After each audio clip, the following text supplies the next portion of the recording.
Bismillahirrahmanirrahim. This is Sajjad Malik. As you know, we were discussing the structure-wise kinds of sentences, or you may call that classification of sentences. So I have discussed two kinds of sentences in the previous lecture. I'm going to discuss the further two types in this particular lecture. So there comes the very difficult one, that is complex sentence. It normally confuses the students. So if you want to avoid such kind of confusions in future, you must watch it keenly. So look at the definition of complex sentences. Such sentences which contain one main or principal clause and one or more dependent or subordinate clauses are called complex sentences.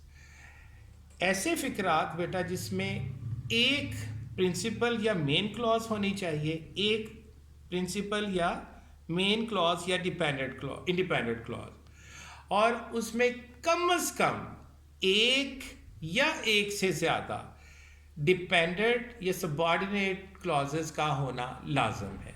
Formula क्या तय पाया कि एक main clause और one और मोर dependent clauses.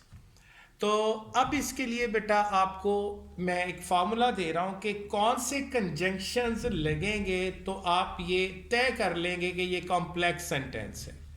इसके ऊपर further आपको मज़ीद भी बताया जाएगा. राइट नाउ आपने इसकी पहचान करनी है विद एग्जांपल. आप स्क्रीन पे आपके सामने एक फार्मूला आ रहा है, एबल इज़ जस्ट नाउ. अब ये बेसिकली सेंटेंस नहीं है, ये मुख्तलिफ फार्मूलाज का एक एक्सट्रैक्ट निकाला है. ये आपके सामने है. इनसे अब हर वर्ड से हमें ये रिफ्लेक्ट कर रहा है, ये कुछ ना कुछ एक या एक से ज़्यादा हमें कंजंक्शंस के बारे में बता रहा है. Look at this able is just now में ए को देखिए तो A stand for although, after, as. ये कोऑर्डिनेटिंग कंजंक्शंस है. ए से अगर although, after, as conjunction. B से बिकॉज, बिफोर, बोथ. एल से lest, LEST. It is mistyped here. ये वर्ड लेस्ट है, LEST, लेस्ट. ई से बेटा इवन दो और आइदर. अब हम एबल यहाँ मुकम्मल हुआ था, इस पे आ रहे हैं. इसका आई से बेटा इफ और एस से सिंस या सो दैट और स्कैसली या हार्डली. अब हार्डली बेसिकली एस से तो नहीं शुरू हो रहा, लेकिन स्कैसली का इस सिमिलर कंडीशन में यूज़ होता है. स्कैसली के साथ वही काम फंक्शन होता है इस कंजंक्शन हार्डली का. तो आगे आ रहा है बेटा जस्ट नाउ में जे जस्ट एज के लिए स्टैंड करता है, और यू अनटिल और अनलेस के लिए. तो एस सजेस्ट करता है सजेस्टिंग ऑफ या सच एज या सेम एज. टी बेटा स्टैंड कर रहा है जस्ट का टी, दो, डैट, देयरफॉर. एन स्टैंड कर रहा है बेटा यहां no, nothing else, no other, no sooner, neither के लिए. अब नौ का हमने एंड डिस्कस किया. ओ जो है वो वन के लिए स्टैंड कर रहा है. डब्ल्यू जो है वो बेटा कंप्लीट WH फैमिली के लिए जितने भी इंट्रोगेटिव प्रोनाउन से बनते हैं, when, what, why, where, how, etcetera, या ये वेदर कंजंक्शन के लिए W स्टैंड कर रहा है. अब इसकी बेटा एग्जांपल्स के ऊपर आते हैं. I guess. अब ये देखिएगा, इसमें याद रखिएगा एक प्रिंसिपल या मेन क्लॉज का होना ज़रूरी है, और एक या कम से कम एक या एक से ज़्यादा सबऑर्डिनेट या डिपेंडेंट क्लॉजेस का होना ज़रूरी है. इसमें हमने एक प्रिंसिपल और एक सबऑर्डिनेट क्लॉज ली है इस सेंटेंस में. आई गेस, इसे कंजंक्शन डैट के साथ मिलाया. I guess that she will not attend the class. अब आई गेस जो है इसमें प्रिंसिपल क्लॉज है, और she will not attend the class, ये सबॉर्डिनेट क्लॉज है या डिपेंडेंट क्लॉज है। नेक्स्ट एग्जाम्पल में देखें, आपकी ये वाली एग्जाम्पल जो है वो जो डिपेंडेंट क्लॉज इसमें पहले आ गई, जिसमें आपका कंजंक्शन जिस क्लॉज में आ गया वो आपकी डिपेंडेंट क्लॉज है। So after entering the room, after entering the room, I had a keen look at the student. तो after entering the room ये dependent clause है, और I had a keen look at the students ये principal या main clause है। Next example में आए, they rested when evening came. They rested when evening came. They rested, इसमें बेटा प्रिंसिपल क्लॉज है, इसे कंजंक्शन व्हेन के साथ मिलाया गया है। तो WH वाले जितने भी कंजंक्शन है व्हेन के साथ है, और व्हेन इवनिंग केम ये बेटा डिपेंडेंट क्लॉज है। नेक्स्ट एग्जांपल में देखें, although he is intelligent yet he is not industrious.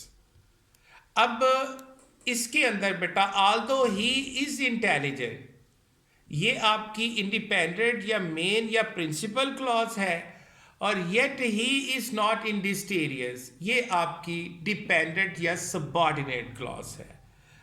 Next example पे जाते हैं, if she had worked hard she would have succeeded. ये कंडीशनल सेंटेंस लिया है, इसमें जो कंजंक्शन इफ है वो आपकी पहले सेंटेंस के साथ, पहली क्लॉज के साथ आ रहा है। तो अभी मैंने बताया कि जिसके साथ आपका कंजंक्शन आएगा वो आपकी डिपेंडेंट क्लॉज होगी। So she would have succeeded इसकी प्रिंसिपल क्लॉज है, और if she had worked hard ये इसकी डिपेंडेंट क्लॉज है। नेक्स्ट एग्जाम बेटा, अब यहाँ पर मैंने ये कॉम्प्लेक्स सेंटेंस की एग्जाम्पल्स के साथ इसको कंप्लीट किया। नेक्स्ट मैं डिस्कस करूँगा कंपाउंड कम्प्लेक्स सेंटेंसेस को। तो डेफिनेशन है इसकी बेटा, such sentences which contain minimum 2 independent clauses. बिल्कुल वही जो कंपाउंड वाला फार्मूला है कि उसमें 2 कम से कम इंडिपेंडेंट क्लॉजेस होनी चाहिए, और कॉम्प्लेक्स वाला फार्मूला है कि कम से कम एक डिपेंडेंट क्लॉज होनी चाहिए, and at least 1 dependent clause are called compound complex sentences. Such sentences which contain minimum 2 independent clauses and at least 1 dependent clause are called compound complex sentences. इसका formula कुछ यूं बना, 2 इंडिपेंडेंट क्लॉजेस हमें चाहिए, at least 2 independent clauses और eight least 1 dependent clause. It can be more than 1, but at least at minimum level we required this one, then we would call it compound complex sentence. Example इसकी देखिए बेटा, I went to Multan and visited many historical places which were of my interest. जरा गौर कीजिएगा, I went to Multan ये independent clause है, इसको fan boys conjunction and से join किया गया है। विजिटेड मैनी हिस्टोरिकल प्लेसेस ये भी इंडिपेंडेंट क्लॉज है। अब विच WH फैमिली से है, तो ये एबल इज जस्ट नो का W से वाले ये कोऑर्डिनेटिंग कंजंक्शन से ज्वाइन किया गया, तो ये डिपेंडेंट क्लॉज ठहरी। तो विच वर ऑफ माई इंटरेस्ट ये डिपेंडेंट क्लॉज है। इस तरह इसने एक कंपाउंड और एक कॉम्प्लेक्स की एग्जाम्पल लेके इसको कंपाउंड कॉम्प्लेक्स सेंटेंस बना दिया। नेक्स्ट एग्जाम्पल में देखें बेटा, she cook delicious meal and serve to the guest. अब यहां तक रहे, शी कुक डिलीशियस मील, फिर इसको फैन बॉयज कंजंक्शन एंड से मिलाया, सर्व टू द गेस्ट, यहां तक तो ये हो गया compound sentence. Which they all enjoyed it a lot, जिसको उन्होंने सब ने बहुत ज़्यादा उससे वो सब के सब लुत्फ़अंदोज़ हुए। अब विच चूँकि ये able is just no formula के तहत कंजंक्शन आ रहा है, तो ये एक डिपेंडेंट क्लॉज है। पहली जो 2 कंपाउंड की है वो दोनों इंडिपेंडेंट क्लॉज है, और विच के बाद जो क्लॉज है विच के साथ ये डिपेंडेंट क्लॉज है जो कि अक्कासी कर रही है कंपाउंड कम्प्लेक्स सेंटेंस की। नेक्स्ट एग्जाम्पल है बेटा, we are the muslims, 1 independent clause, but don't follow the Sharia in its true spirit. In its true spirit. But don't follow the Sharia in its true spirit. अब ये देखें, we are the Muslim, एक independent clause होगी, fan boys clause, but से इसको join किया गया, don't follow the शरिया इन इट्स ट्रू स्पिरिट. आगे, which has become the cause of our downfall, जो कि हमारे जवाल की वजह बन चुका है. अब ये जो है able is just no formula के साथ डिपेंडेंट क्लॉज ये जो दी गई है, एक मिनिमम डिपेंडेंट क्लॉज का होना ज़रूरी है. तो ये एक फाइनेस्ट एग्जांपल है कंपाउंड कम्प्लेक्स सेंटेंस की.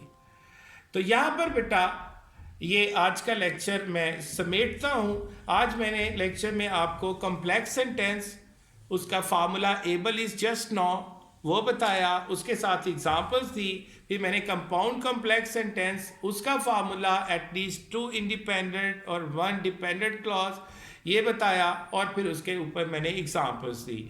अगर बेटा इसके बारे में कोई भी अनक्लैरिटी है, आपको कोई एम्बिग्विटी है, कोई वेगनेस है, तो you may ask me in comments or you may call me directly. My number has been displayed over the screen, and on my page you can see that, or you may ask me directly in comments as well. इंशाल्लाह मिलते हैं नए lecture में कुछ बहुत ही informative चीज़ों के साथ, जो कि ज़िंदगी भर आपके साथ चलने वाली हैं और आपको बेनिफिट देने वाली है. Stay blessed. अल्लाह हाफिज़.